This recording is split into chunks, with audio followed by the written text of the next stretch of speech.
Folks, Black Star Network is here. I'm real revolutionary right now. Support this man, Black Media. He makes sure that our stories are told. Thank you for being the voice of Black America, Roland. Hey, Black, I love y'all. All momentum we have now, we have to keep this going. The video looks phenomenal. See, this difference between Black Star Network and Black-owned media and something like CNN. You can't be Black-owned media and be scared. It's time to be smart. Bring your eyeballs home. You dig?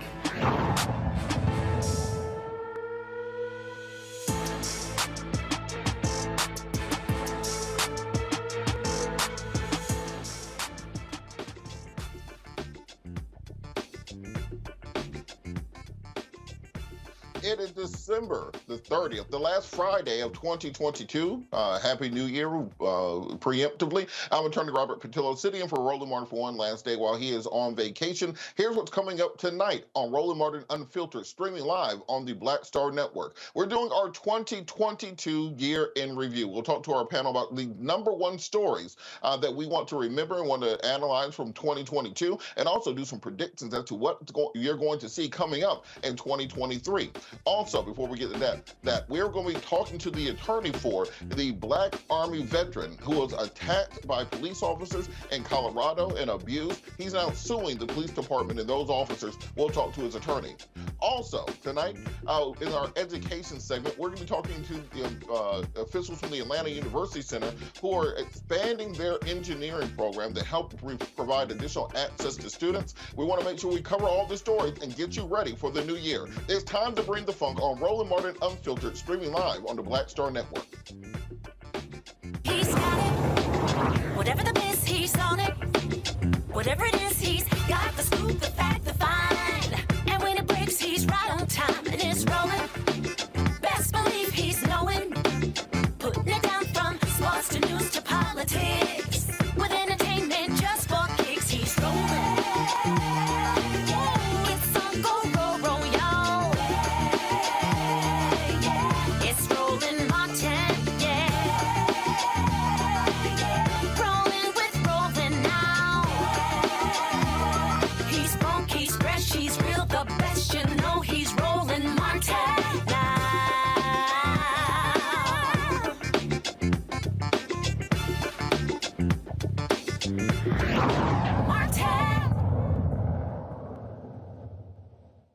Dalvin Gadson, a U.S. Army veteran, 29 years old, is currently suing 3 officers from the Colorado Springs Police Department after an incident in October of this year where he was severely beaten by officers. Now, ostensibly, the officers have claimed, as always, that he was resisting arrest and therefore they were using proper force to force him out of the vehicle. However, body cam video has been released where we can see exactly what happened and what was inflicted upon Mr. Gadson. I believe the video is playing currently. Mr. Gadson is suing the 3 officers for excessive force for failure to intervene.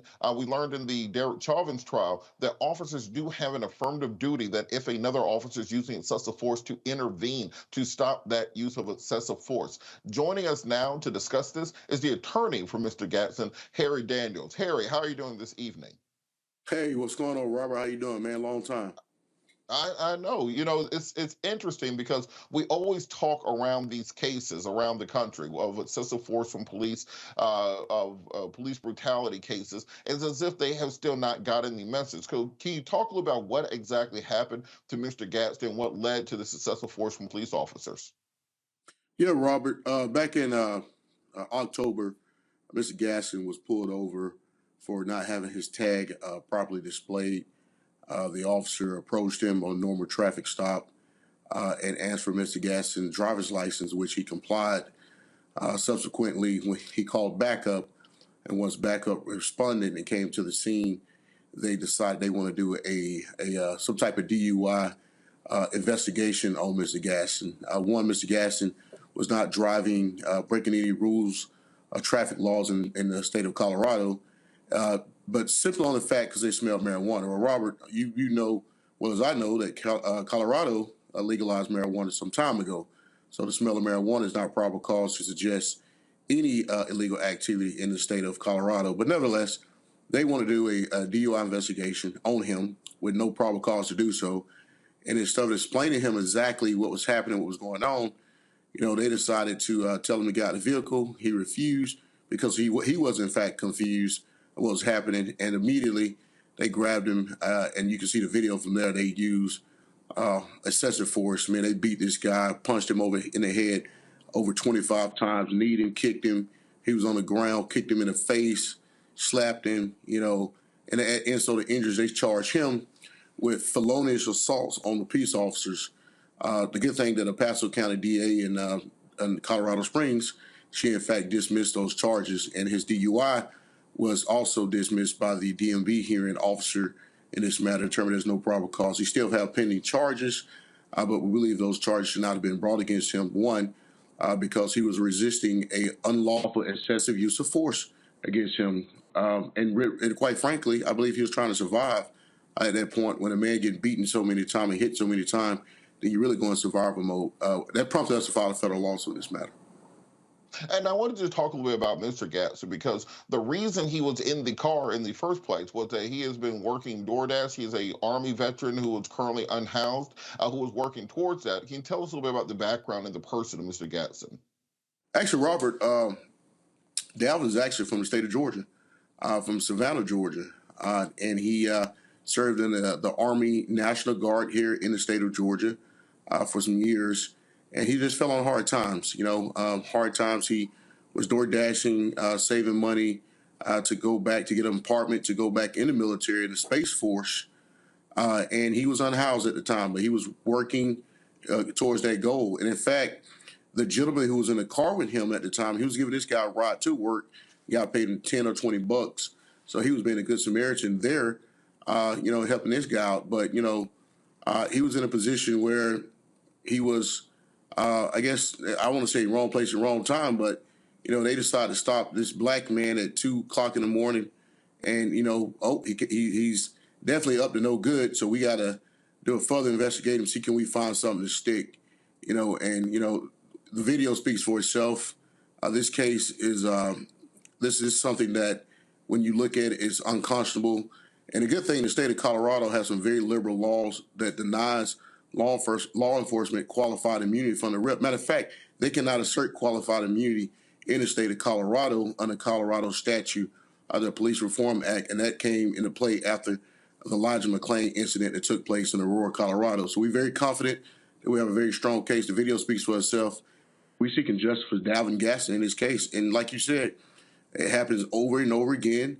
No matter what, down at Jared Hobbs, down in Camden County, it doesn't matter. It's continuing to happen, and we're going to continue to pursue justice and fight for people who are suffering these type of incidents. What are the officers saying in the case? Because, of course, they have the standard defense saying, well, they were simply trying to execute their duty. They were in fear. The person resisted. I believe they stated there was a knife somewhere in the car, and because of that, that justified the additional actions. What exactly are their defenses to this? What are they claiming vitiated this vicious beating? Well, let me start here. First of all, the policy and the law in the state of Colorado, before you use any force, you must give a verbal warning that you are going to use force. Well, that didn't happen here.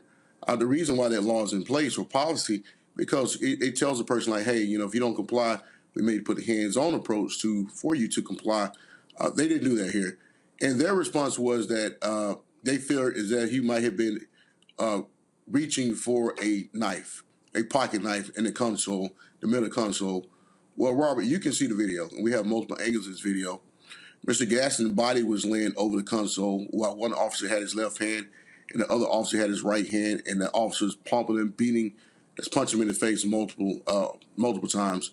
There's nowhere you're going to find that he was reaching for any knife. In fact, that was the basis of the charge that they brought up against him in El Paso County Court in Colorado Springs. Well, guess what? The DA, the district attorney, they looked at this video, determined, no, he wasn't reaching. There's nothing in this video shows reach for anything. And you can look at the video it's playing here. This is a man trying to survive. He don't have time to try to reach for anything. He's trying to protect his head and his body from these assaultive blows that he's taking.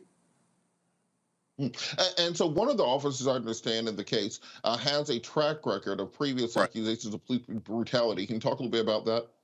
Yeah, one of the officers, and I dare not call them officers because officers don't perform this way. We're going to refer to the individuals. One of the individuals wearing the uniform, he in fact has a track record. He resigned from the Colorado Springs Police Department for wrenching a person's arm for jaywalking, or the guy used middle finger against him, and he turned around, squad car around, which you have a First Amendment to shoot a bird at a person. Grabs his car, throw this guy against the car, put him like some type of arm bar, and he has a extensive history. This is not the only time. He's actually went to other agencies, and I don't know exactly what transpired there, but he left those agencies. But he came back to Colorado Springs after he resigned from an incident that took place. And this is what you find, that it is moving over to another county over, let it cool down for a while and come back. So, and he's the one who's in the picture. I don't know if you have the picture or not. He's actually smiling with the bloody knuckles. He punched Dalvin so hard that his gloves ripped through his gloves ripped and his knuckles was bloody. That's how hard he was punching Dalvin. Can you talk a little bit about the long-term effects of this beating? Because one, Mr. Gadson is already an Army veteran. He's already suffering from a housing insecurity. And then you add on top of that, he already had a fear of officers. And then when you get beat by officers, clearly that's going to increase that. Can you talk a little bit about the injuries he sustained? Well, first off, look at those pictures. He suffered some significant injuries, closed head injuries, memory loss. A lot at times he's very foggy. He can't remember things. And Robert, keep in mind, this is a young man. This is a 29-year-old man. Look at it. He's completely unrecognizable in that picture. He had multiple bruising, blood running from his ear, his nose, his mouth, one of his eyes. Had abrasions on him. And he has some long-term issues, not just physical. He has some long-term mental issues that's dealing with this post-traumatic stress, and he's currently seeking care providers because, to look at this video and to see these things is one thing, but when he even look at these videos and he immediately breaks down crying, it's very difficult to watch. You can imagine how difficult it is to watch for a person who was actually the person who's getting beaten in this video. And with that, can we talk a little bit about just kind of in the macro, the fact that officers are still able to have these complaints against them and just kind of move on down to the next jurisdiction and do the exact same thing again until finally it's caught on camera, or they do something grievous enough to get them in trouble? What has to happen to stop this revolving door that keeps bad cops in positions of power? Results have to happen. And what I mean by results, you have to have arrests, prosecution, and prison sentences. And you would think that, and hopefully that would change. Who knows? But I know one thing is that, as you can see in Camden County, we had with Jared Hobbs, that the sheriff took him 2.5 months to even address the issue. And once the video came out, the GBI came in within a week, brought criminal charges, felony criminal charges against those officers. Here, I mean, I'm not comparing those cases, but you can see in this video, Mr. Hobbs suffered a very significant beating here. So the district attorney in El Paso County, they have made a statement that they are investigating the matter, I guess, for a view of a criminal look at the officers. We are seeking the Department of Justice review to come in to investigate this matter because these things continue to happen over and over. If you don't get these type of officers off the street, the next thing you know, you have Elijah McClain, you have a march of somebody being shot and killed. And one of these officers, Robert, during the time that Dalvin was being beaten, he actually drew his gun out, drew his weapon. He's already getting beaten by these officers, but he pulled his weapon out and pointed at him. So it could have been a pull of the trigger, and Mr. Gaston have been not here today. So. Well, thank you so much for everything you're doing. Please keep us updated on any developments in the case so we can keep the audience updated. Harry Daniels, attorney for Dalvin Gadson, from talking to us about this case. Thank you so much for joining us, Harry. Thanks, Robert. Good seeing you, bro. Take care. You too. We'll be back after the break for more Roland Martin Unfiltered, streaming live on the Black Star Network. Okay, thanks, bye.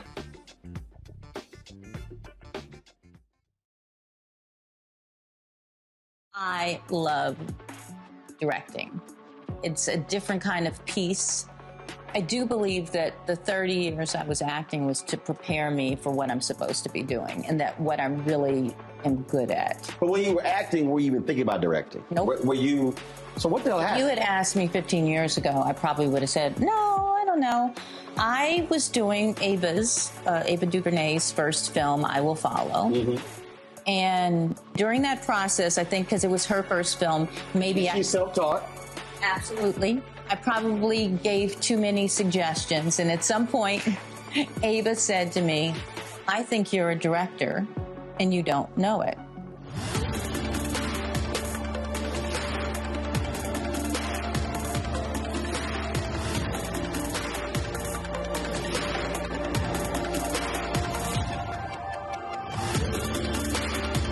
You talk about blackness and what happens in black culture. We're about covering these things that matter to us, speaking to our issues and concerns. This is a genuine people-powered movement. There's a lot of stuff that we're not getting. You get it, and you spread the word. We wish to plead our own cause. Too long have others spoken for us. We cannot tell our own story if we can't pay for it. This is about covering us. Invest in black-owned media. Your dollars matter. We don't have to keep asking them to cover our stuff. So please support us in what we do, folks. We want to hit 2,000 people, $50 this month, raise $100,000. We're behind $100,000, so we want to hit that. Y'all money makes this possible. Checks and money orders go to P.O. Box 57196, Washington, D.C. 20037-0196. The Cash App is $RM Unfiltered. PayPal is R Martin Unfiltered. Venmo is RM Unfiltered. Zelle is Roland at RolandSMartin.com. This is Judge Mathis. What's going on, everybody? It's your boy, Mac Wiles, and you are watching Roland Martin Unfiltered.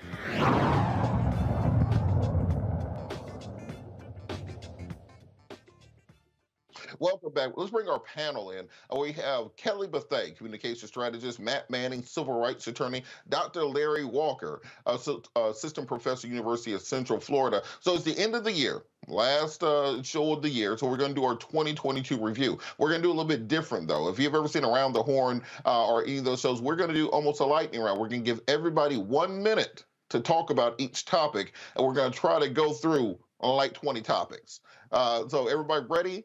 The first thing we're going to start on, of course, is going to be the Will Smith and Chris Rock slap at the Oscars. For those of you who feel like this happened 10 years ago, no, that was earlier this year. At the Oscars, Will Smith, after a joke was made by Chris Rock, went on stage and slapped Chris Rock on live television. Of course, it started an entire social commentary that lasted months on end.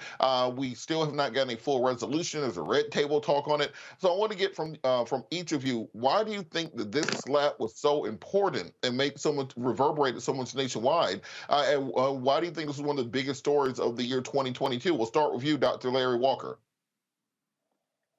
So I think it's quite simply, it was a global event. It was live. I'm not sure in terms of, the time delay, but anytime you have anything like that, and listen, in the age of social media, anything that happens is always picked up and then it goes viral. Anytime you have two superstars, recognizable figures, and once again, this was people viewing this throughout the world, and an incident like that no one certainly expected, not Chris Rock. I don't think Will Smith expected to do that even after Chris Rock made the joke. From walking on stage and slapping him in front of a live audience, that is perfect for trending on Twitter, Instagram, etc. And that's what happened.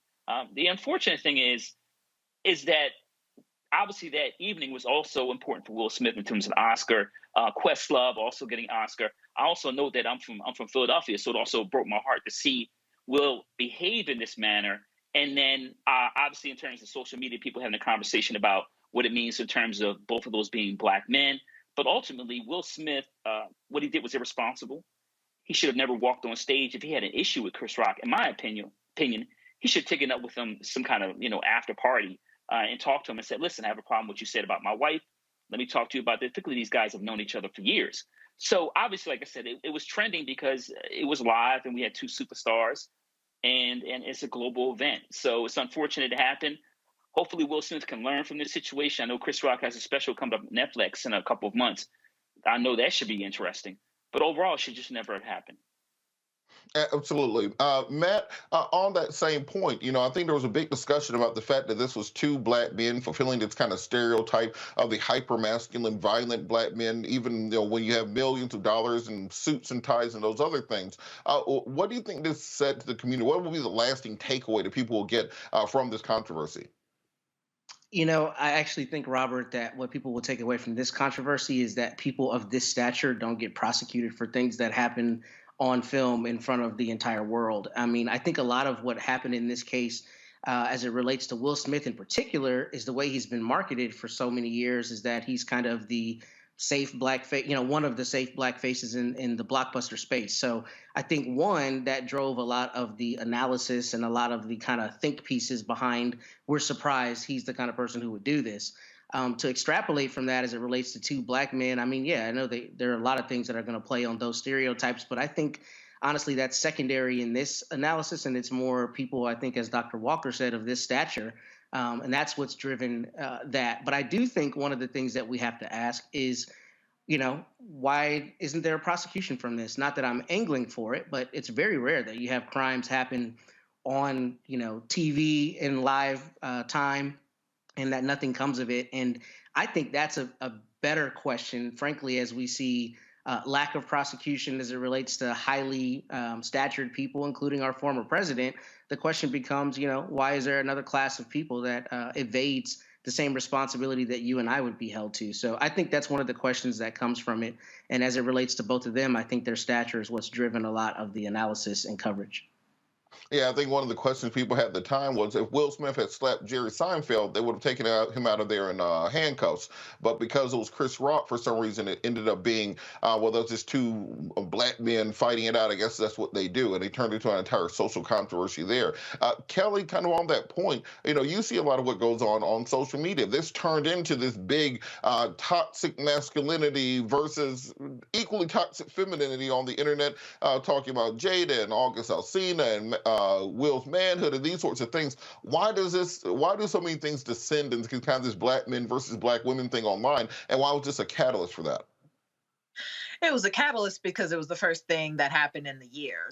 That's just kind of like the end all be all of that specific question. But to your point about the toxic masculinity and femininity, I think it was also a catalyst for the things to come through this year from a Black culture perspective of Black women being blamed for Black men's actions on behalf of Black women, right? And that, to me, was the more exhausting point of it, because it was more of a continuation of things that we have been talking about, what feels like since the beginning of time, being, especially when it comes to Will Smith and Jada, how he is always sucking up whatever Jada has done in the media and the like. But Jada's actions are completely independent of Will Smith's actions, and that was not something that was discussed enough. It was more like, oh, Will's at a tipping point, and therefore it's Jada's fault because of all these years of X, Y, and Z. But to sum it up, it does feel like it was 10 years ago, right? But it was only 11 months ago. Hopefully we do not have a repeat of any of that during this Oscar season. Granted, Will has been banned for 10 years. But to your point of Will not being charged, my understanding is that it's because Chris Rock chose not to press charges.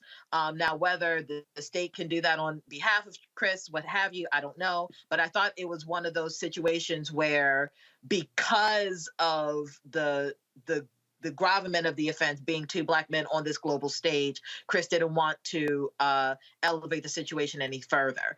But I could be wrong. Well, I think it's one of those things that people are going to be talking about for years. Next story up, we have to talk about the confirmation of Supreme Court Associate Justice Ketanji Brown Jackson. President Biden fulfilled a campaign promise that he made. He said before the South Carolina primary, I will appoint a Black woman to the Supreme Court. He came through with that with Ketanji Brown Jackson. Now, of course, he had to have a Senate majority in order to do so, because please believe, if Mitch McConnell was still the Senate majority majority leader, she would have even gotten a vote. They would have made up some new reason to do so, but she was able to pass through. Kelly, going back to you, what does it mean to have the first Black woman on the Supreme Court? It means everything. I mean, it is truly a momentous occasion. I remember celebrating this when it happened. I wish it meant even more, being that she would have, tipped the scales as far as the right wing versus left wing thinking on the court.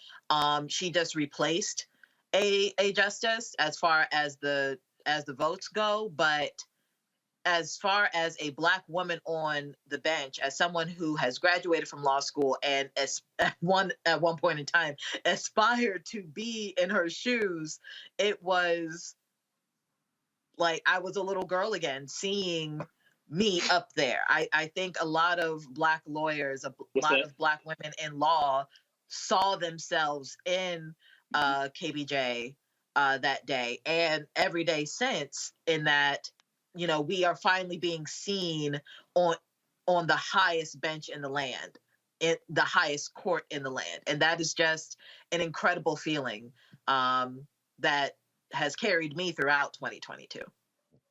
And Professor Walker, on this point, President Biden made it clear during his campaign that he will be appointing a lot of Black women to a lot of positions. He has the first Black female vice president, first Black female Supreme Court justice, first Black female UN secretary, first Black woman on the Federal Reserve, first Black woman to be his White House spokesperson.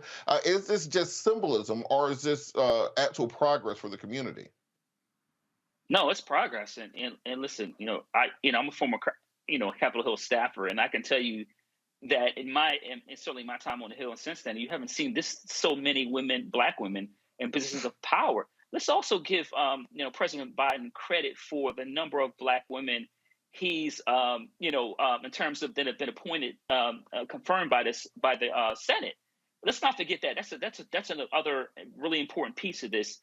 In addition to Supreme Court Justice Ketanji Brown Jackson being confirmed by the U.S. Senate. I also want to highlight something else in terms of, we talked about the confirmation hearings. First of all, Black women in terms of supporting Joe Biden from South Carolina on after the comments he made. But also I want to talk about how Black women get mistreated in these public arenas. Let's not forget what she went through during the Senate confirmation hearing in terms of how Republicans attacked her record, and not only her record in terms of her judicial record, but also her record in terms of what kind of person she was. So let's not forget that.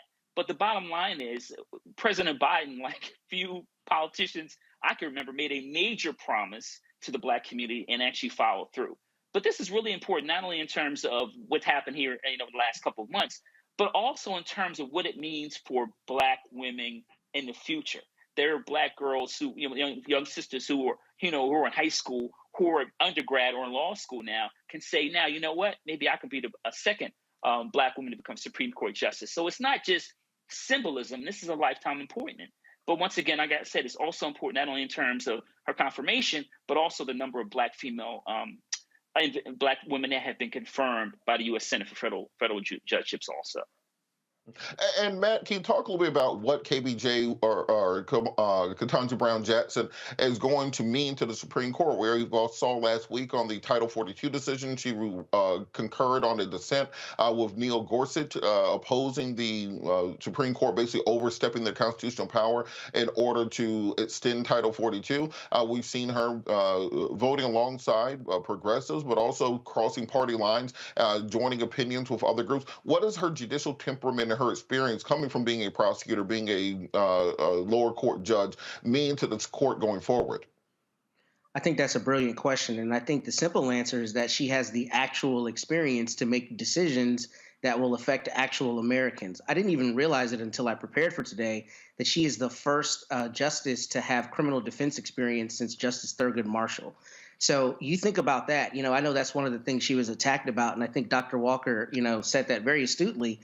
She was attacked in these confirmation hearings, but it's really absurd that we don't have more justices who have stood next to someone and fought for their constitutional rights, fought for their freedom. I mean, that's a very honorable thing to do. It's something I've done in my career for almost 10 years. And I think it's very important. I think the average American does not consider that the way your rights are, protected and the way your rights are championed is when you have somebody standing next to you acting as a criminal defense attorney, at least in that regard. And for her to have been in that space is crucially important, because when a challenge comes up before her, she will remember what it's actually like to have, your rights tested in court and to require the state to meet the burden of proof. So I think that's important. And I think the larger principle with that is that she's actually been in the trenches. That's what frustrated me so much about her confirmation, is that so much of what we hear is just, talking points. I mean, it doesn't matter what school you go to. She went to Harvard. She's incredibly credentialed, incredibly experienced, and they still attacked her record as though she's not considerably more experienced than people like Justice Amy Coney Barrett. So I think she's a very necessary voice, and I think she's a voice who will be coming from the necessary experience to lead us forward with some of the seminal questions we're going to be faced with, including things like qualified immunity, Roe v. Wade, and some of the other stuff that's kind of in the national zeitgeist right now. Absolutely. I think that her appointment is going to be basically a moment that unites people around this idea of having folks on the Supreme Court who are not just academics, people who have just written papers and written books, went directly from law school to faculty to author to being on the court. We need some people who actually know what it's like to be a lawyer. We're going to keep our year in review going after the break. You're watching Roland Martin Unfiltered, streaming live on the Black Star Network. We'll be back after the break.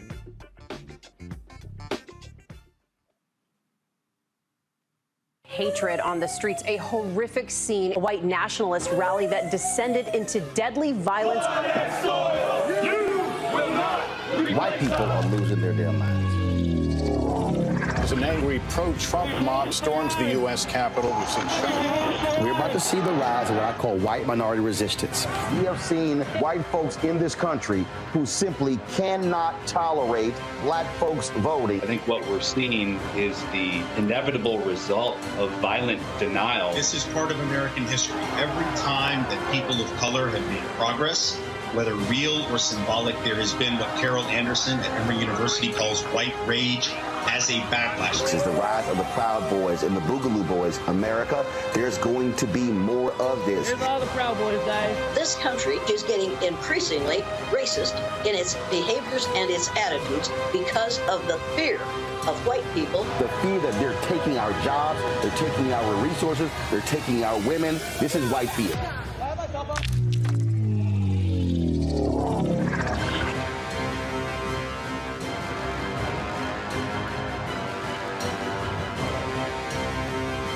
Next on the Black Table with me, Greg Carr, we welcome the Black Star Network's very own Roland Martin, who joins us to talk about his new book, White Fear, How the Browning of America is Making White Folks Lose Their Minds. The book explains so much about what we're going through in this country right now, and how, as white people head toward becoming a racial minority, it's going to get, well, let's just say, even more interesting. We are going to see more violence. We're going to see more vitriol, because as each day passes, it is a nail in that coffin. The one and only Roland Martin on the next Black Table, right here on the Black Star Network. Hi, I'm Israel Houghton with Israel and New Breed. What's up? I'm Dr. Ricky Dillard, the choir master. Hey, yo, Peace World, what's going on? It's the Love King of R&B, Raheem Devon, and you're watching Roland Martin Unfiltered.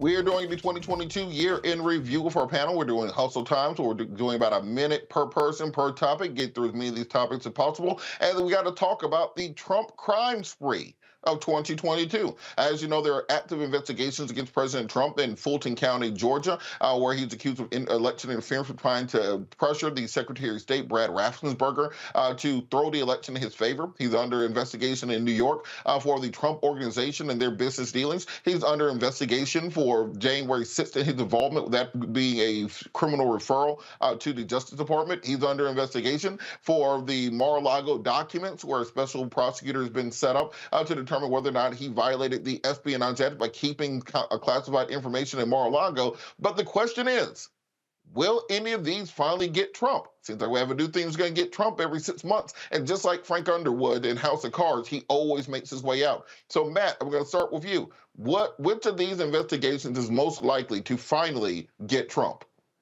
He's going to get caught up. He's not going to be Teflon on all of these. And I think the one that I personally think he has the most issue with is the Mar-a-Lago classified documents issue, because I was just talking about this to a colleague today. I think he's going to have real problems with controverting the mental state, right? Generally in a crime, there is a mental state. You intentionally or knowingly do something.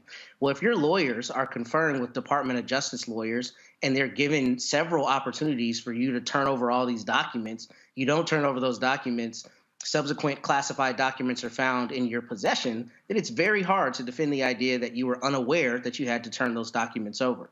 As to all the other charges, I think some of them are going to stick. I think really what you're looking at, though, is a psychological question of whether juries are going to be willing to convict, and whether prosecutors will really be willing to go forward with charges. I know we've talked about that ad nauseum on the show, but I think as it relates to those that you've delineated, I especially think he's got problems with the Mar-a-Lago investigation.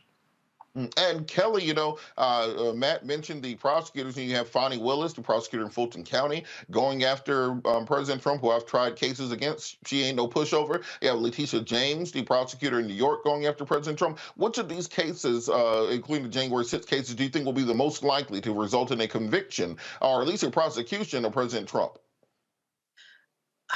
I mean, I feel like all of them have enough evidence for conviction. The fact of the matter is, I think which one is, I think it's really whoever's on first. When it comes to the New York cases, though, I think because from what I recall,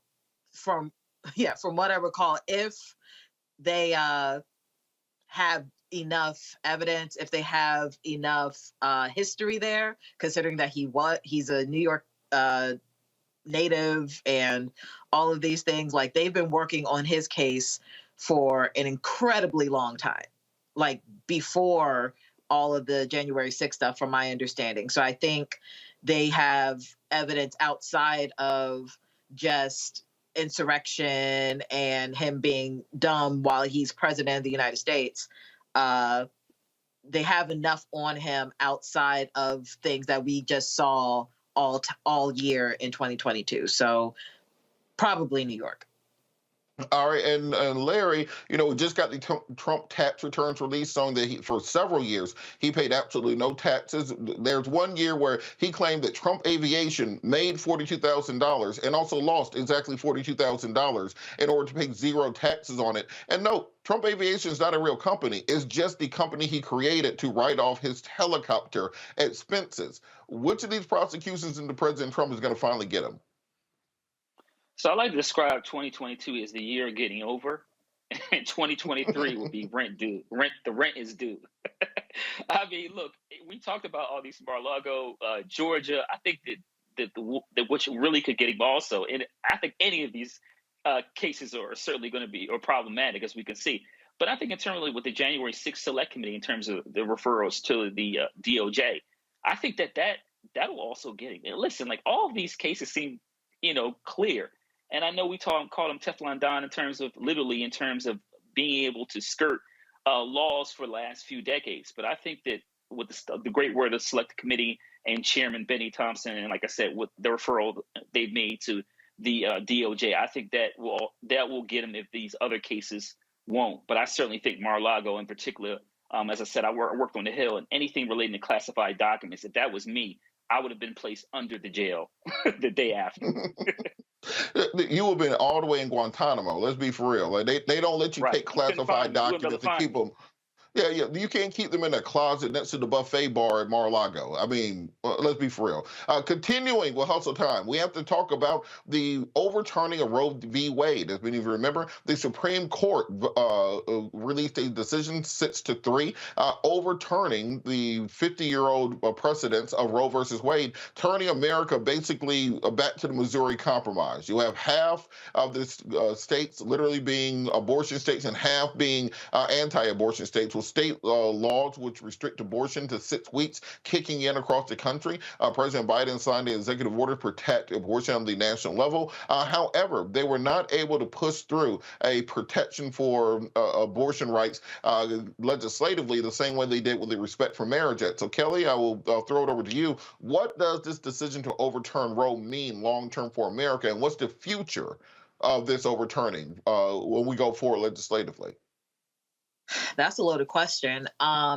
Ironically, I started The Handmaid's Tale this year. I had never seen it, heard of it, of course, but I never seen it. And I watched it a couple months back. And the decision to overturn Roe v. Wade seemed like the catalyst to start something aligned with The Handmaid's Tale story. I'm not saying that we are on our way to becoming Gilead per se, but it's certainly mirroring the themes in that show, and that women are increasingly becoming objectified and just seen as property, because there's no way you can justify taking away my right to do with what I want with my body for whatever reason, and act like we can just go about our merry little way as Americans. That's just not how this is going to work, especially when you had the freedom to do what you want with your body for 50 years.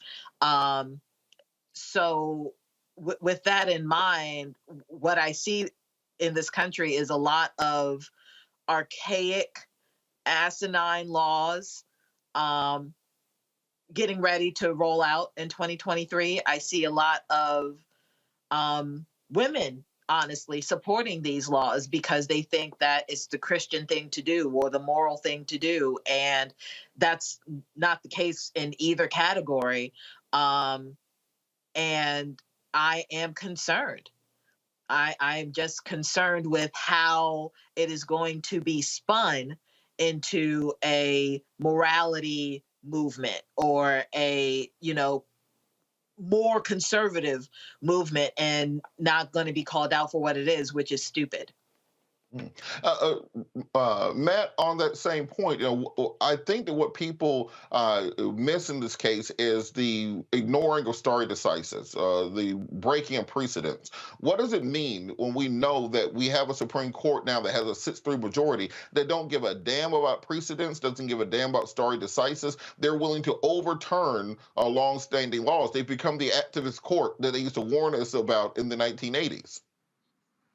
Can I say first, Robert, that you are killing it tonight? All of your questions are brilliant. And I think the answer to that is, one, they got where they wanted to go. I think the thing that people are learning about the Supreme Court is it's not apolitical. No matter how much we try to lie to ourselves about that, it's not. You look at the confirmation processes, you look at who's chosen, you look at the promises made, you look at the attacks lobbied. It's very clear that a lot of the Supreme Court justices are working in lockstep with their respective parties.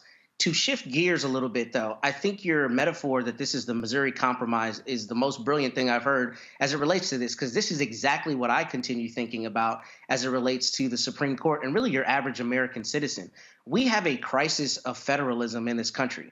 I live in Texas. The idea that a woman in Texas does not have the same rights as a woman in Massachusetts, when we live in a globalized economy and in a country that something happening in real time across the country I can not only see but comment on, really, I think, stretches the bounds of the Constitution and the federalism that, underpins our government. And I think at some point we have to have a reckoning with how we're going to resolve that. I know what the Constitution says, but realistically, citizens around the country have denied amendments in Kentucky and Kansas and California and all these other places to their constitutions. And I think the large question becomes, we as Americans, how do we countenance having rights in one state that you don't have in another state? Particularly rights that go towards bodily autonomy. So I think it's important that we continue to, be vigilant to basically tell the Supreme Court what it is we want as Americans, because I think here they just ignored the precedent because they, voted along party lines to get where they wanted to go, rather than looking at what was appropriate constitutionally. Yeah, I remember back in law school, you'll read decisions from Learned Hand and some of these titans on the court, and they'd have this long reasoning going back to the Star Chambers of European common law. Now, just like, look, this is what we wanted it to be, so y'all figure it out later. and that's pretty much what the Supreme Court is now. Larry, even with the Dobbs decision, we still saw in places like Georgia with Brian Kemp and Florida Ron DeSantis and Governor Abbott in Texas getting 70% of the white women's vote in the midterm elections. And that was across the board nationwide. What do you think this means long-term politically, the Dobbs decision? Many people credit it with Democrats holding on in the midterms, but also, it didn't really hurt Republicans as much as people thought it would. So in terms of white women and their vote for the three, conservative, governors you talked about, this is one of those mess around and find out situations. Let's be clear about when we talk about this issue relating to the reversal of Roe v. Wade. This was decades in the making. This is not. It certainly be shocking any legal experts, anyone with policy backgrounds in terms of following how the Federal Society has been creating a pipeline of judges to get us, and the Republican Party has been, working together to make sure we got to this kind of their Supreme Court decision Super Bowl, so to speak. So it's not really that surprising we've gotten here. And I think the question is, what does this country look like moving forward, the next 4 to 8 to 12 to 20 years? And we do have a dividing line in terms of, blue states pro-reproductive rights and red states, some of which have large population centers, large states like Texas and where I am in Florida, in terms of limiting a woman's reproductive rights. And it's just almost like we're having, it's this ideological civil war we've had, and it's progressively gotten worse over the last several years. But I really don't, I'm curious to me to see what happens, like I said, over the next several years in terms of, do we continue to see red states prosecute individuals that women that try to go to blue states and get an abortion? And what happens in those blue states? How do they push back? But I want to circle back around your point about white women and the percentages you highlighted. It reminds me of a song by Public Enemy called Fear of a Black Planet. And let's be clear about this decision and what it means for neoconservative religious conservatives. It is about maintaining a certain population and power balance. That's all it is about.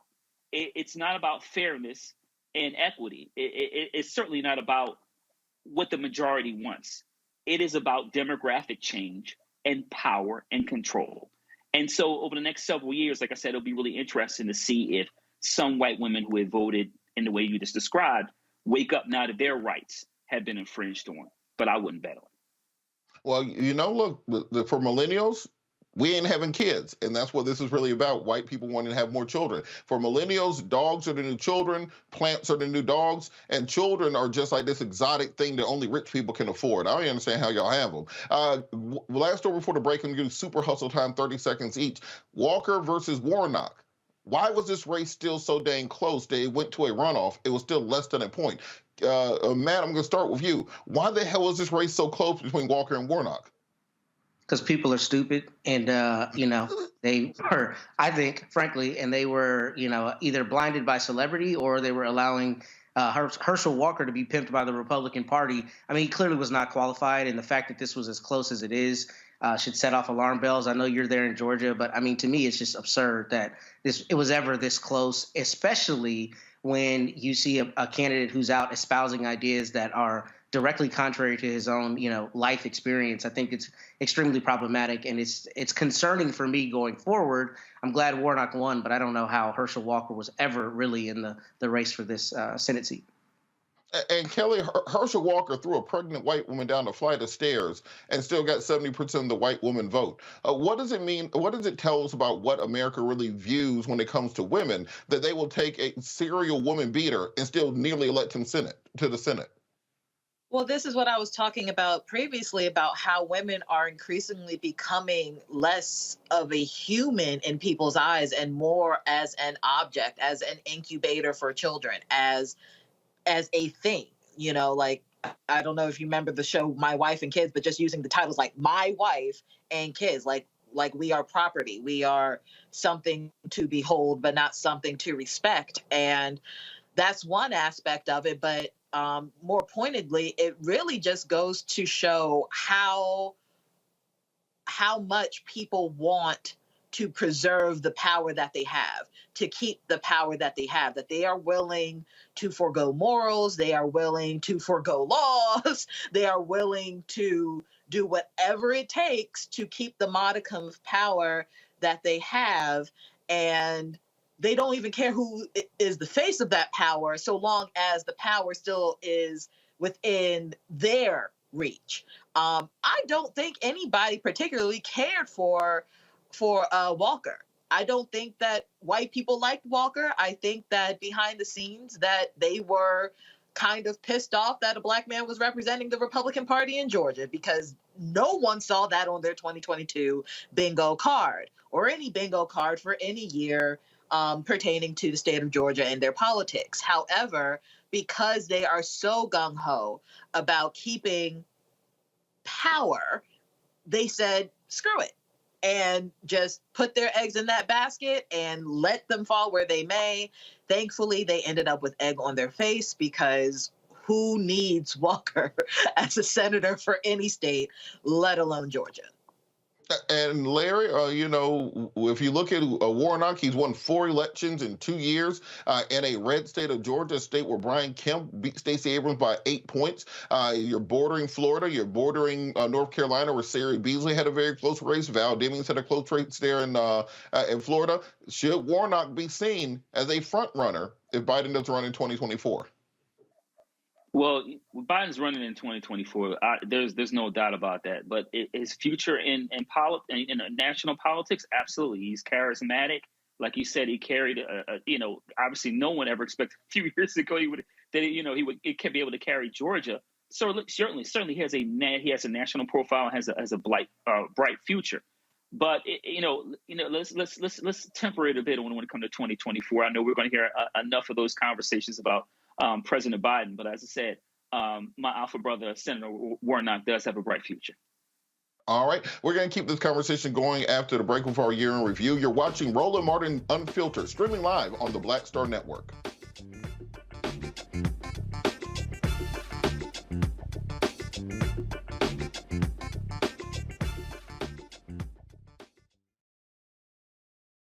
On the next A Balanced Life with me, Dr. Jackie, it's time to tie up those loose ends, setting yourself up for balance, success, and even prosperity in the new year. Financial expert Pamela Sams joins our panel. She will give us a checklist of things that we need to do before the calendar turns. We develop our money mindset by the age of 6. And so we have our sometimes 6-year-old self still operating in the background of our money scripts. That's next on A Balanced Life on Black Star Network. I'm Deborah Owens, America's Wealth Coach, and my new show, Get Wealthy, focuses on the things that your financial advisor and bank isn't telling you, but you absolutely need to know. So watch Get Wealthy on the Black Star Network.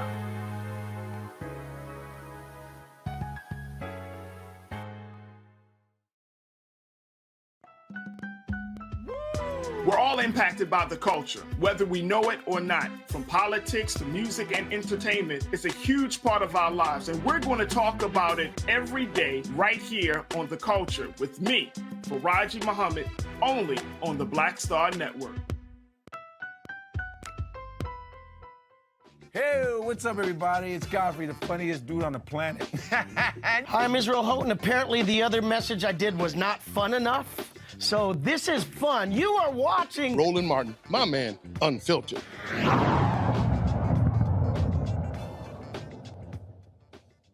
Gun violence, of course, was a motivating factor this year in people turning out to the polls.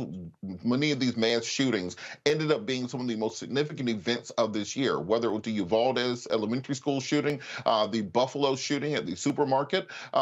We saw carnage in America's streets that you just don't see in other nations. You put on top of that the number of police shootings that took place this year. One estimate has it at 993 people killed by police this year, which is actually down 50 from last year. The last 3 years in a row, we actually hit over 1,000 nationally, people killed by police officers in America. I note this does not happen in other countries. That is not normal, and we cannot allow that to become the new normal. Larry, I want to start with you. What do you think has to happen legislatively, both to deal with mass shootings and with police shootings that we see continuing to plague the nation, because the numbers are still higher than ever? Well, Democrats fought hard for the George Floyd Policing Act, and it didn't happen. Obviously, and soon, in just a couple of days, we're going to have the House switch from blue to red. So you can forget any policing reform taking place over the next 2 years. But my hope is that the Democrats will get the House back in 2024. Biden will win, and will add some more Democrats to the U.S. Senate, hopefully, and then we'll get some kind of policing reform. I also want to add, as it relates to this issue, we need to blame Senator Tim Scott, because we know that there was a bipartisan there was a bipartisan understanding and working on some police reform. And from everything you read, Tim Scott was the one. He was designated to work on a police reform bill. But everything we read, it was Tim Scott, one of our own, so to speak, who made sure that this essentially didn't happen. And based on the numbers you're talking about, and we know that these numbers can very, very easily go up next year in 2023, the fact that he would not negotiate in all honesty and come to some kind of agreement is going to cost more Black and brown folks their lives over the next several years. And that's just the bottom line. So I'm hopeful in the next couple of years, certainly not next year or the year after that we can, Democrats can retake the House. And like I said, hold on to the Senate and the White House, and we can get some kind of comprehensive police reform. Matt, on the point of the mass shootings, no one seems to have a good idea on what to do about them. We've been dealing with them, since Columbine. Since most of us have been children, we've seen mass shootings at schools, at other at grocery stores, at churches, everywhere else. George Carlin used to talk about them, that he said one day there'll be shooters at grocery stores. We'll call them disgruntled worshipers or something along those lines. What can be done legally to try to stop this from happening? Because, as I said, this doesn't happen other places. Well, as you see in the wake of Uvalde, there are obviously a number of lawsuits. I saw that the big class action that was just filed starts out with the words of Cesar Chavez, talking about the people being united will never be defeated. And that's what it ultimately comes down to for me, Robert. I think we have a real problem in this country with looking at reality rather than falling to rhetoric. And the reality is so many people die at the hands of guns every year. It's an epidemic, and it's absurd that it doesn't happen in other countries, even the other countries we consider to be on our same plane, and by whatever metric you consider that. So what that comes down to is people have to stop letting the principle of freedom stand before practicality. And what we need to have people demanding that our legislators, both on the state level and on the federal level, not allow another thing to happen and try to co-opt it for their political purposes, but instead find a way to protect us. I live in Texas, right, which is kind of the standard for gun ownership. And it's absurd to me that the same people who complain about regulation on their gun have no problem going to DPS to get a sticker for their car, right? We need to have realistic conversations about guns and the fact that guns only exist to destroy. Irrespective of home defense and all the other ways you can constructively use them, it's not like other things in our society that have beneficial purposes outside of destruction. So I say all that to say is the problem is we've allowed the NRA and all these interest groups and rhetoric to control solving this problem rather than people we put in the position to solve the problem. And until they're held accountable and made accountable to do it, we're not going to have any meaningful solutions. And Kelly, we always hear the same thing whenever there's a mass shooting or a police shooting, quite frankly. The politicians come out, they say we're sending our thoughts and prayers to the family. We hope that we can work together on an agreement. But at the end of the day, nothing happens on either front. What has to happen for something to actually happen? I think there needs to be a complete overhaul of our government, to be quite frank with you, because it all hinges on Second Amendment and what people perceive the Second Amendment to be. We are like, if the people who have studied it and, really understand that the Second Amendment was really about militia and not just having a gun in your home. Like, that argument is neither here nor there anymore. Everybody has a reason to have a gun. Everybody has a reason to not have a gun. The fact of the matter is we are in a culture that glorifies violence, and that is inherently American. And until you get to the root of that, this is going to continue to happen. You can't change a culture per se with simply legislation. It needs to be a complete overhaul. And I'm not trying to be like some anarchist and be like, down with America. But if you're going to be real about this, if you really want to change something that is inherent to the culture of a country, you're going to have to change the culture of the country. How do you do that? You kind of change the country. I don't know how to do that outside of a revolution. I'm open for notes and pointers, but until that come to Jesus moment, that reckoning happens, we are going to continue having this. It is unfortunate. It is sad. It is heartbreaking, but unfortunately, it is what it is. You know, it's interesting to me that these same people who talk about freedom and liberty are unwilling to do anything about the police, government agents, killing 1,000 people a year. That doesn't sound like freedom. That sounds like big government. That sounds like tyranny to me, and something has to be done about it. We're going to talk more about this after the break as we keep our year in review going. You're watching Roland Martin Unfiltered, streaming live on the Black Star Network.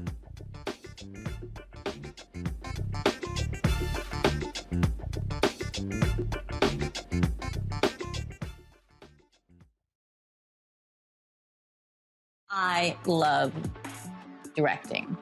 It's a different kind of piece. I do believe that the 30 years I was acting was to prepare me for what I'm supposed to be doing and that what I really am good at. But when you were acting, were you even thinking about directing? Nope. Were you, so what the hell happened? If you had asked me 15 years ago, I probably would have said, no, I don't know. I was doing Ava DuVernay's first film, I Will Follow. Mm-hmm. And during that process, I think because it was her first film, maybe She's self-taught. Absolutely. I probably gave too many suggestions. And at some point, Ava said to me, I think you're a director and you don't know it.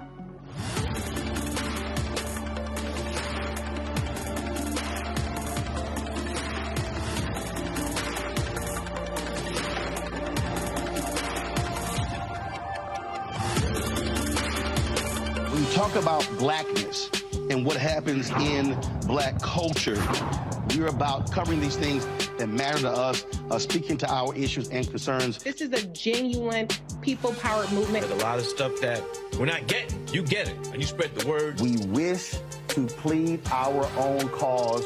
Too long have others spoken for us. We cannot tell our own story if we can't pay for it. This is about covering us. Invest in black-owned media. Your dollars matter. We don't have to keep asking them to cover our stuff. So please support us in what we do, folks. We want to hit 2,000 people, $50 this month, raise $100,000. We're behind 100,000, so we want to hit that. Y'all money makes this possible. Checks and money orders go to P.O. Box 57196, Washington, D.C. 20037-0196. The Cash App is $RM Unfiltered. PayPal is R Martin Unfiltered. Venmo is RM Unfiltered. Zelle is Roland at RolandSMartin.com. Hey, I'm Amber Stevens-West. I'm Avery Sunshine. So this is Roger Bow. I got a message for Roland Mascot. Oh, I'm sorry, Ascot Martin. Buddy, you're supposed to be hooking me up with some of these mascots. I'm sorry, ascots that you claim to wear. Where's mine, buddy? Where's mine? That's all I got to say to you, okay? Mascot, goodbye. Hi, this is Essence Atkins, and you're watching Roland Martin Unfiltered.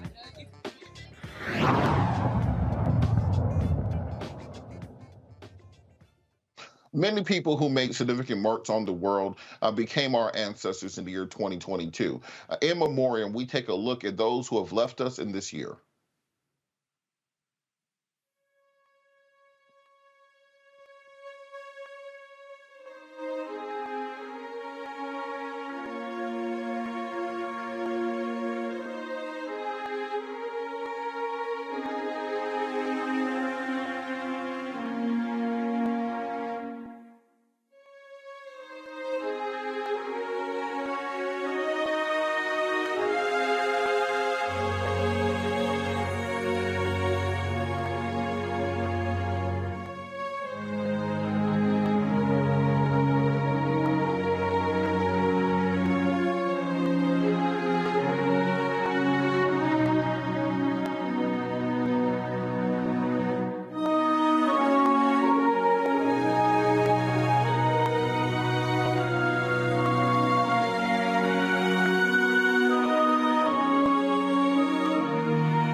We're all impacted by the culture, whether we know it or not. From politics to music and entertainment, it's a huge part of our lives, and we're going to talk about it every day right here on The Culture with me, Faraji Muhammad, only on the Black Star Network.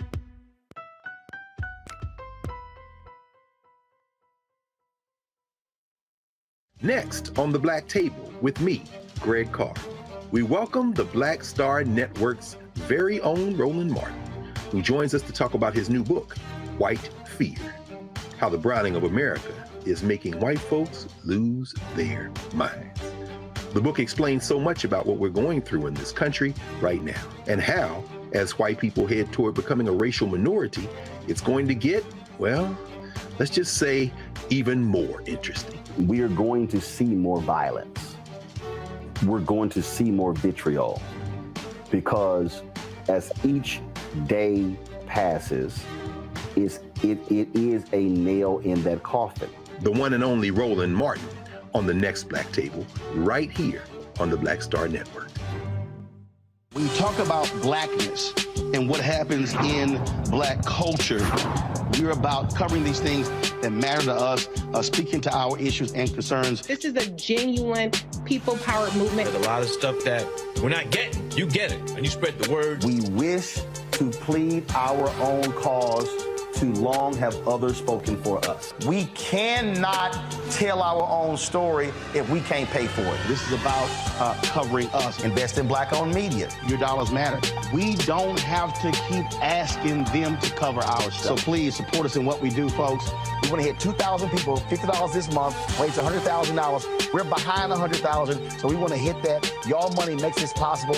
Checks and money orders go to P.O. Box 57196, Washington, D.C. 20037-0196. The Cash App is $RM Unfiltered. PayPal is R Martin Unfiltered. Venmo is RM Unfiltered. Zelle is Roland at RolandSMartin.com.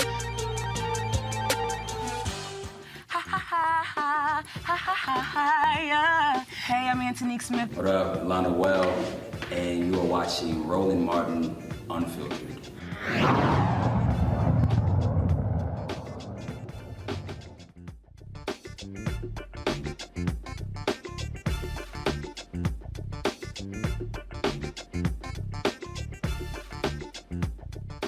A stern remembrance of those who have transitioned from this earthly plane to join our ancestors in eternity.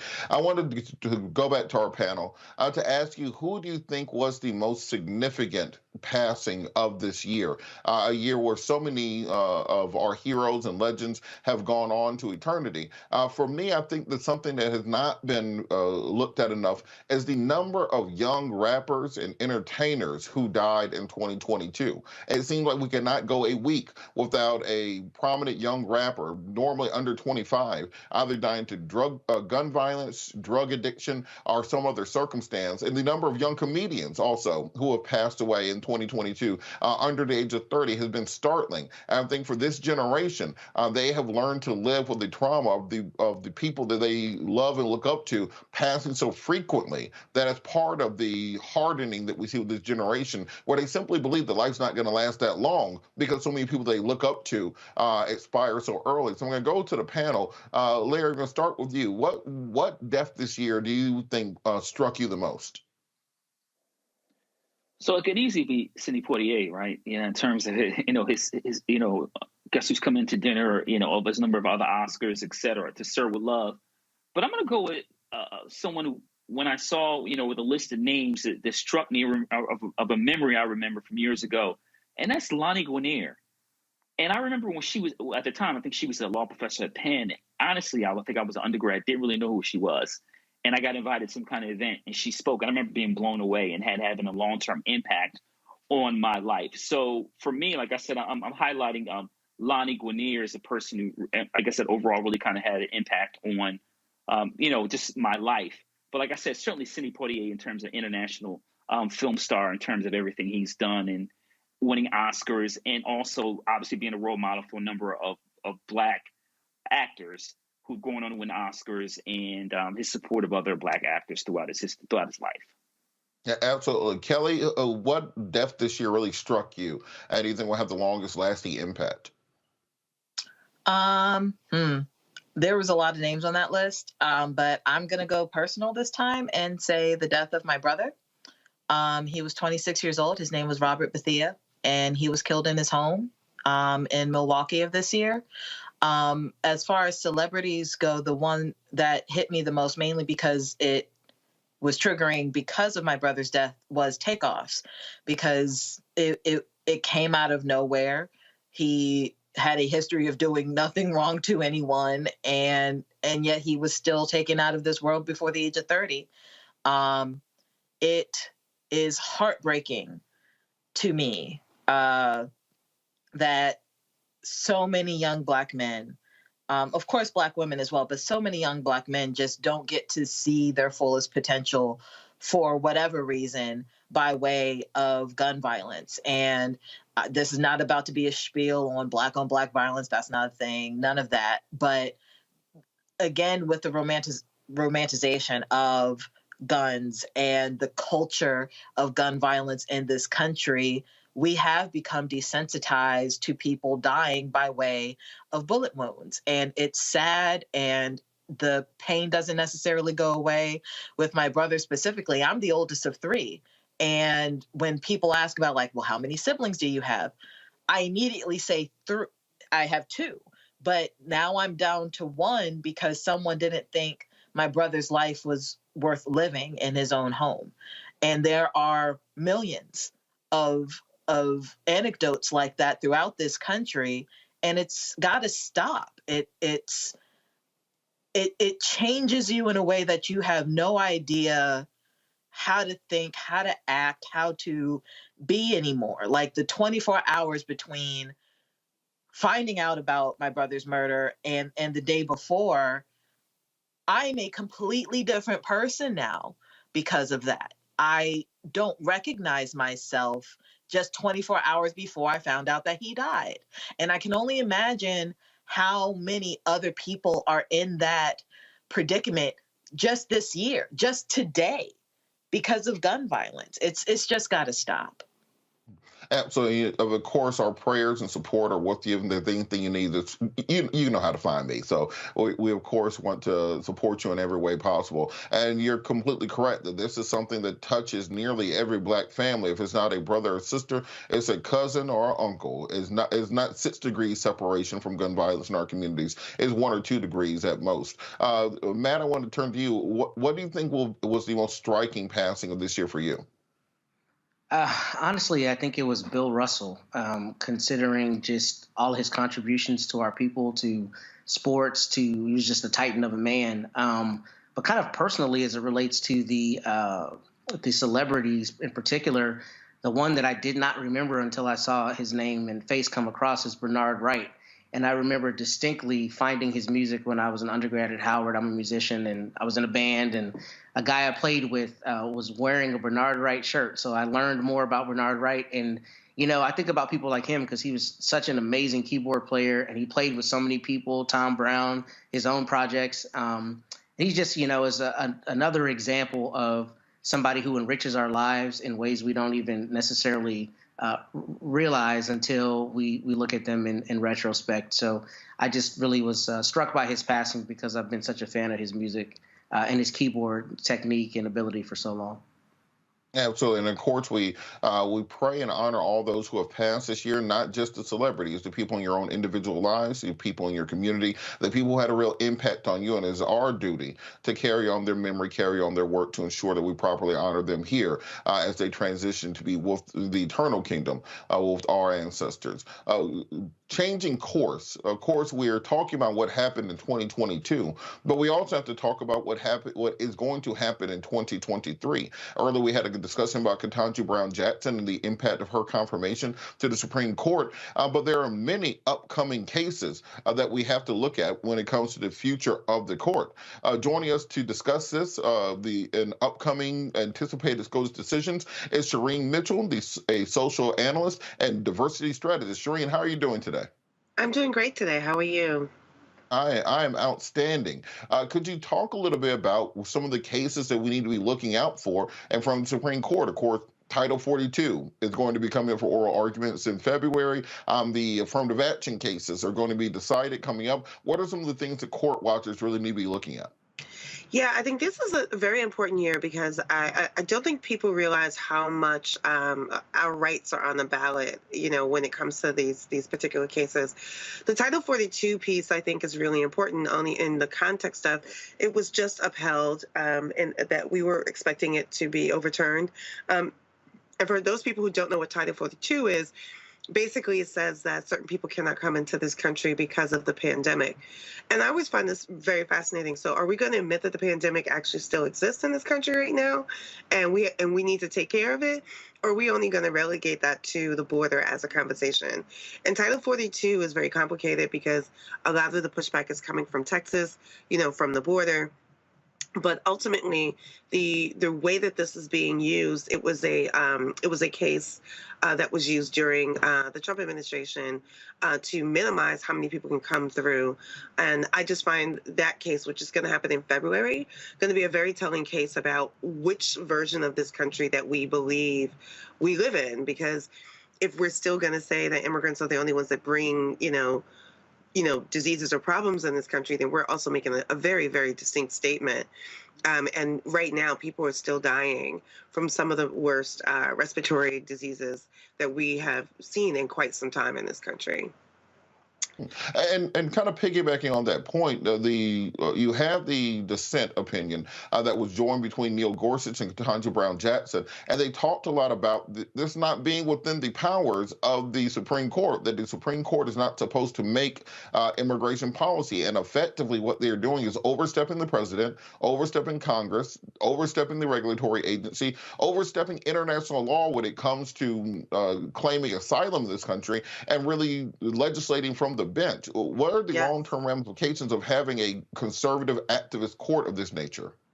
That is I'm so glad you said that, because I don't think people realize that is not the purpose of that court. That court is supposed to only see cases that they think that have been legally put before them, but not make decisions. And the fact that it was stopped in the first place by SCOTUS, that is a huge tell that our systems are either breaking down or completely changing in a way that we are not accepting. Because the president making the decision and then SCOTUS saying, okay, we're going to stop that decision is fascinating in two ways. When it was made during the Trump administration, that didn't happen. They didn't stop it. But now that the Biden administration is trying to do that, well, I think the courts are now telling us that they are a biased political court. And that's scary, because we have never had such a biased political court like this from an ideological political stance. Yeah, at least they used to lie to us. Like, they at least used to take the time. They may have came to the same decision. They at least take the time to, make it sound like they were basing it on something. Now it's just turned into, I don't know, y'all figure it out. No, you can't do it. I wanted to move on to the Biden student loan cancellation that's going to be before the Supreme Court, because I don't know if this one's going to make it, because given the composition of the court, and it's very tenuous, the grounds on which President Biden based his student loan cancellation. It was very arbitrary, the numbers that he picked. It was kind of, he picked the number of the hat, 10,000 for some people, 20,000 for other people. Do you think that the student loan cancellation will actually survive the Supreme Court? This one's actually very tricky, because I don't think people realize that the student debt that he's trying to forgive is from the Department of Education. And those loans are drastically different than other loans. And the reason why this case is fascinating, and again, another one that's going to happen in February, is because the people from Texas, again, the state that brings these cases, is that one of the plaintiffs is basically saying, I have a corporate loan. And since I have a corporate loan, I am not going to be eligible for this. So what they're trying to say is that these are discriminatory practices. Again, very fascinating when those discriminatory practices are being used in the court and when they're being justified versus not, right? But this is about the Department of Education, which, by the way, Biden has a say over. I mean, that's the federal government. And so the other plaintiff, basically someone who didn't get a Pell Grant. So now we're actually going into class discrimination or divisions. So I think this case is going to be very interesting in terms of what people should be looking at, because we also have to remember public education, and that included public colleges and community colleges, was once free until segregation, when people, there were people who were getting that for free and segregation happened and they decided that Black people shouldn't get it. And then also based on a class perspective, people who didn't have the funds to go to a private university and spend, their family had the wherewithal to spend, so much money on their education. And those people are also complaining. But there is a fundamental misunderstanding. This is about public education. And if we can't have that distinct conversation, then I think we're going to have a little bit of a problem when this does actually move forward in February. Because I think the way that court has already said that they're kind of leaning basically says that they're making statements about now class and privilege in context of this particular case. It's staying in that same lane, of course, we have the affirmative action cases that were argued in front of the Supreme Court this fall that will be decided upon. One case of Asian American students claiming they were discriminated against. Do you think that this court will finally overturn affirmative action, overturn the precedents of the Michigan case from over a decade ago, overturn the opinions of Sandra Day O'Connor when it comes to weighing different factors and admissions, and really just take this away, the ephemeral causeway that has created, in many cases, the middle class by educating more people that the people who deride it call affirmative action? Yeah, this is sort of rolling back rights, right? Because again, what I said earlier, that's why I said what I said. There were people who didn't get the right to go to college. We didn't get the public community aspect of it. So this is a case against a private institution, and UNC is not one, but the Harvard one is the one. And if you think about some of the statements that were made, they're basically saying that affirmative action is making a choice simply on race and nothing else. And that's not what's happening here. What people are not understanding about this debate is that race is just one of many factors that schools are picking to have a diverse system of students who are getting educated and opportunities for them, whether they're wealthy or not. I always find it fascinating with the Harvard conversation is that legacy students are not being challenged. The students that are being challenged are the people who are saying these are students that don't deserve to be here, and that they're somehow being granted something they don't deserve. And it is causing a clash between Asian Americans and African Americans, as well as a clash about this conversation about what is actual racism. If you listen to this case, and I think people should pay close attention to what was actually said, even Asian Americans are saying that they don't fall into the classification of race. So race, religion, sexuality, and they're outside of that, and that's the case they're presenting. Then are we redefining race in this country now? And I really want to understand people not guessing or framing that if one group says they're not a part of the race class, then and they're not a minority, what does that mean as who's being classified as a minority in this country, and who's being classified as white or white privilege passing? And that's what this case is about. I am not sure how this case is going to turn, because I do know we have people like Thomas who does not believe in affirmative action at all. But we also have people like Jackson who's very adamant that race is not the definitive factor here, and we should have a broader conversation. Absolutely. I want to bring the panel in on this discussion. Matt, I'm going to go to you first. What do you think is going to be the big case that the Supreme Court decides in 2023? For me, I think that they've been chipping away at voting rights for the last decade or so, and chipping away at the Civil Rights Act of 1964 for the last couple of decades. I think they might go for the full enchilada and just reform the Interstate Commerce Clause and take away the ability for the federal government to infringe upon individual actions. What do you think will be the big thing they decide? I think you kind of spoke to it. I think they're going to empower states even more to make decisions and to try to take away some of the federal power. I'm not sure exactly what the big decision will be. I just frankly don't know. But I do think that Ms. Mitchell was brilliant in her analysis insofar as it's our rights on the table. And I think everything is under attack. I think the Dobbs decision from this last term is a precursor to what we're going to see. And I think there are going to be other things on the chopping block. And I think it's really going to require us as Americans to have an existential conversation as to what we're going to allow. Look, every time I come on the show, I tell people that they work for us. We don't work for them. So it's absurd that we have 9 people who are acting as gatekeepers. You can tell I argue for a living, right? Acting as gatekeepers in Washington, D.C., telling me that I can no longer be an American fully in the ways I've been able to my 36 years on this planet. It's absurd. And I don't really know how you stop it because people are buying the rhetoric, and that rhetoric is so politicized. And I think Ms. Mitchell, again, was spot on with that. We've been lying to ourselves for all these years about the Supreme Court being apolitical. They are super political, and they're showing us that.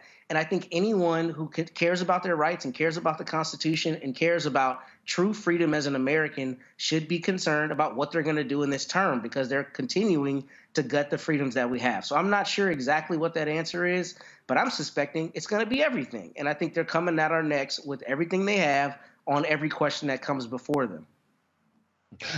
Kelly, what do you think this term of the court might mean for women's rights? We've already seen them roll back Dobbs. They could come for contraceptives next. They could come for equal pay. What do you think is going to be the outcome of this term for women? It's going to suck no matter what the votes are going to come down to just because of how the court is split at the moment. But to your point, when you were talking about what the next big case is going to be, I keep having nightmares about Justice Thomas's concurrence, I believe it was, when he was saying about basically the other cases that he would like to see challenged in the court regarding contraception, regarding gay marriage, regarding it was like everything except loving, because that would actually affect his personal marriage. All of it is at stake at this point. And that is what I'm most concerned about. It's not just women, although I am a woman, I am gravely concerned. A lot of this has to do with every aspect of who I am as a person. I keep going back to, I don't think it's coming up in the Supreme Court per se, but with this affirmative action case, I really do feel like, as the previous panelists talked about, we're going to have a question of what exactly is race in this country? What is Black? What is white? And that kind of came up a little bit last month in Louisiana regarding voting rights and who would be considered a Black person, right? So with the affirmative action case, even though it's not necessarily pertaining to voting rights, some of that language might be pulled and talked about in other cases pertaining to voting rights, pertaining to race and the like. So I'm worried about it all. Absolutely. Larry, we're running tight. Really quick, what should people look out for from the Supreme Court in this next term? The fact that the Supreme Court will continue to move as far right as you can. And the bottom line is the justices don't care because they have a lifetime appointment. And I'll just leave it at that. You're right about that. Thank you so much, Ms. Mitchell, for joining us. We're going to take a quick break here on Roland Martin Unfiltered, streaming live on the Black Star Network. We'll be right back.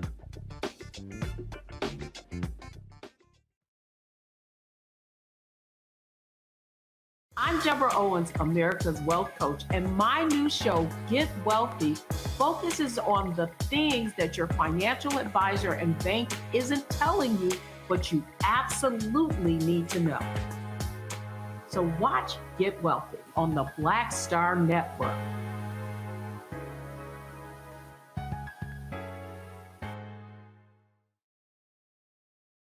I love directing. It's a different kind of piece. I do believe that the 30 years I was acting was to prepare me for what I'm supposed to be doing and that what I really am good at. But when you were acting, were you even thinking about directing? Nope. Were you? So what the hell happened? If you had asked me 15 years ago, I probably would have said, no, I don't know. I was doing Ava DuVernay's first film, I Will Follow. Mm-hmm. And during that process, I think because it was her first film, maybe She's self-taught. Absolutely. I probably gave too many suggestions. And at some point, Ava said to me, I think you're a director and you don't know it.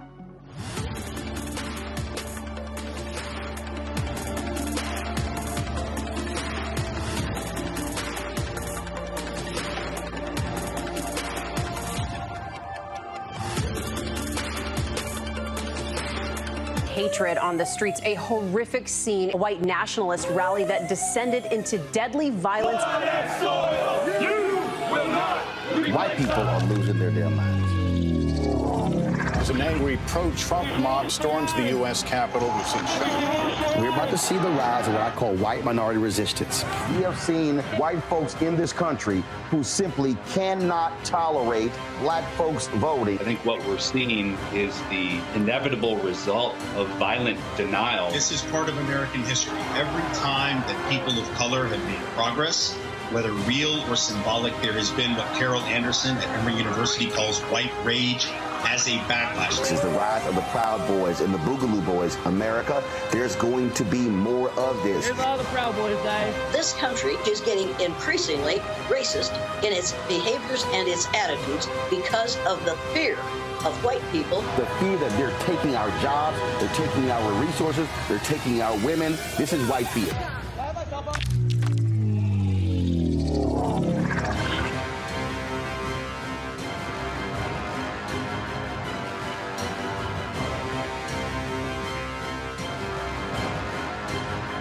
We talk about blackness and what happens in black culture. We're about covering these things that matter to us, speaking to our issues and concerns. This is a genuine people-powered movement. There's a lot of stuff that we're not getting. You get it, and you spread the word. We wish to plead our own cause. Too long have others spoken for us. We cannot tell our own story if we can't pay for it. This is about covering us. Invest in black-owned media. Your dollars matter. We don't have to keep asking them to cover our stuff. So please support us in what we do, folks. We want to hit 2,000 people, $50 this month, raise $100,000. We're behind 100,000, so we want to hit that. Y'all money makes this possible.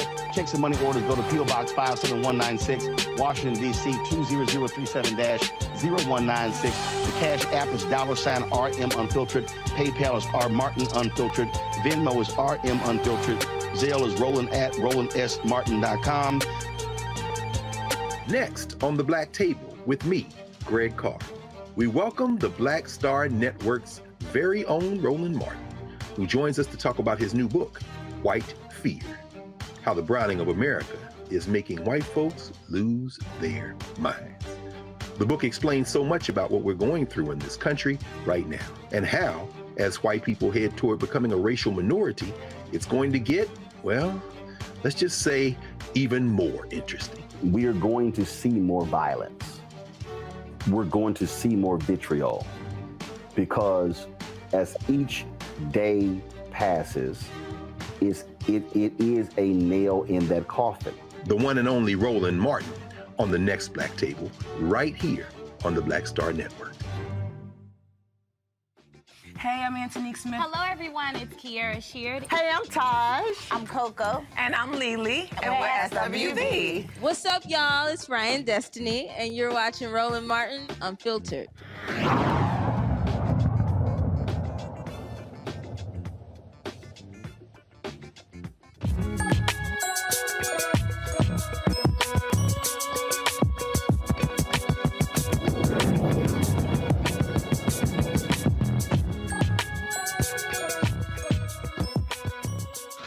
In today's Education Matters, only about 3% of engineers nationally are African American.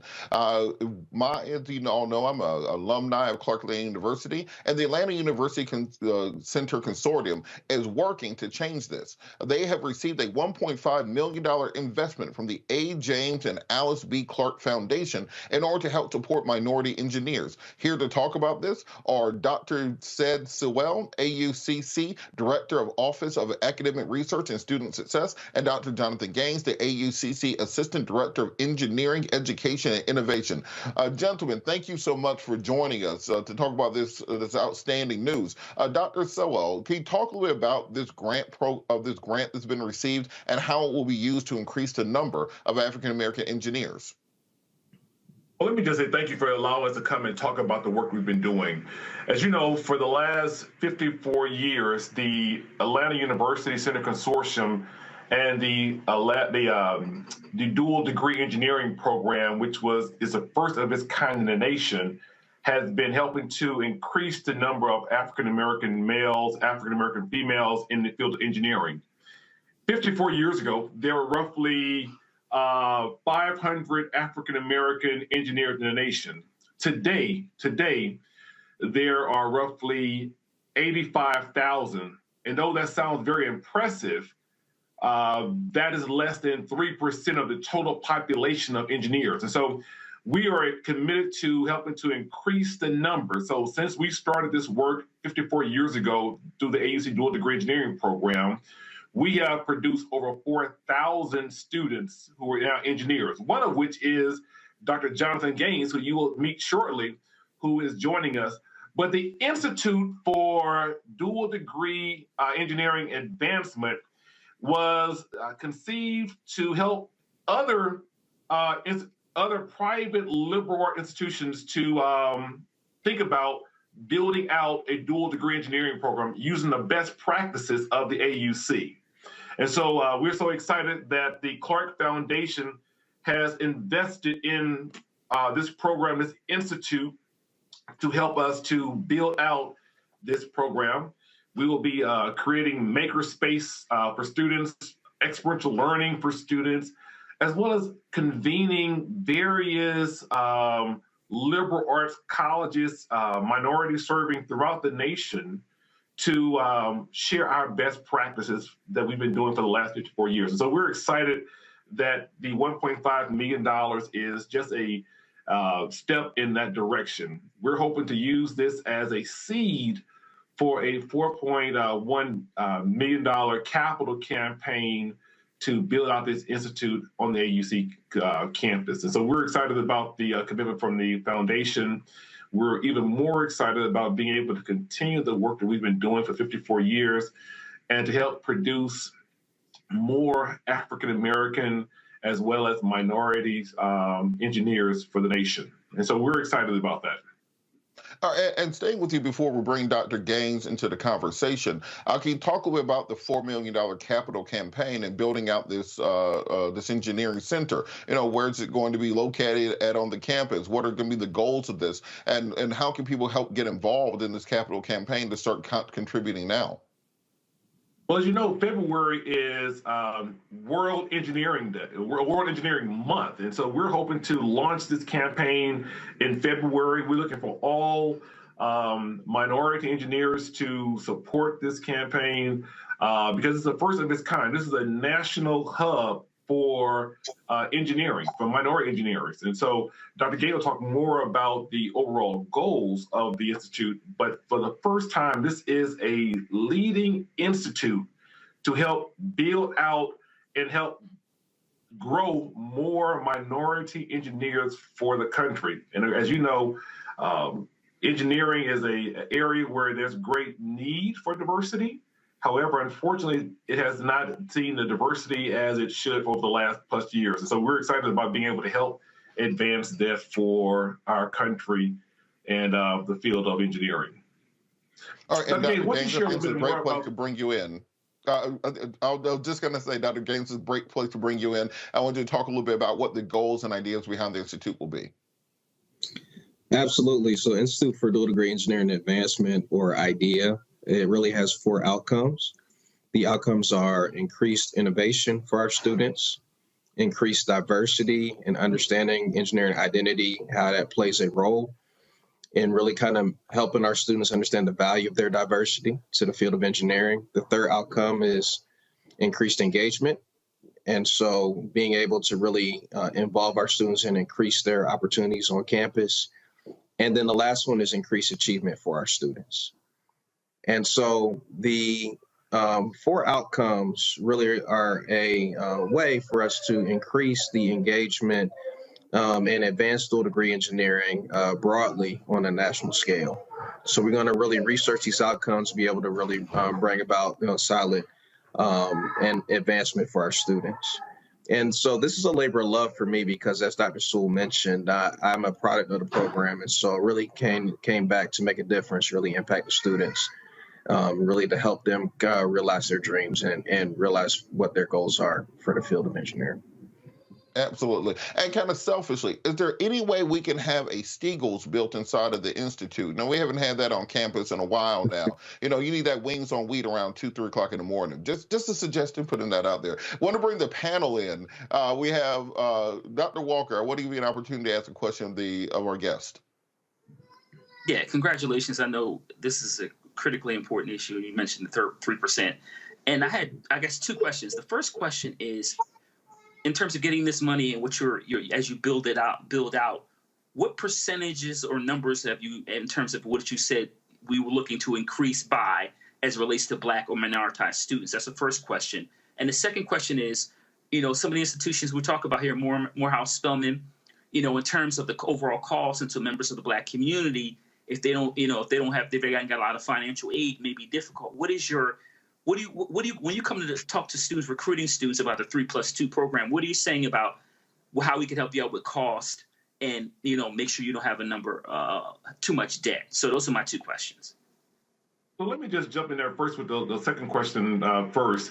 As you know, the dual degree is a 3+2 program. Students will go to the one of the 3 AUC schools, be it Clark Atlanta University, Morehouse College, or Spelman College for 3 years, then transfer to one of the 9 partnering schools, be it Georgia Tech, which is our signature campus, or University of Michigan, or A&T, North Carolina A&T, or even Auburn University. But more so than that, we support students financially. Many of our students, as you know, these schools are very expensive. Morehouse is very expensive. As a graduate, as well as a graduate of Clark Atlanta University, these schools are very expensive. So we use resources to help augment their financial need. And so we provide, through the dual degree engineering program, money to help move them through the program. We're hoping to continue to do this with the Institute, as well as to build upon the opportunities to provide these students with experiential learning.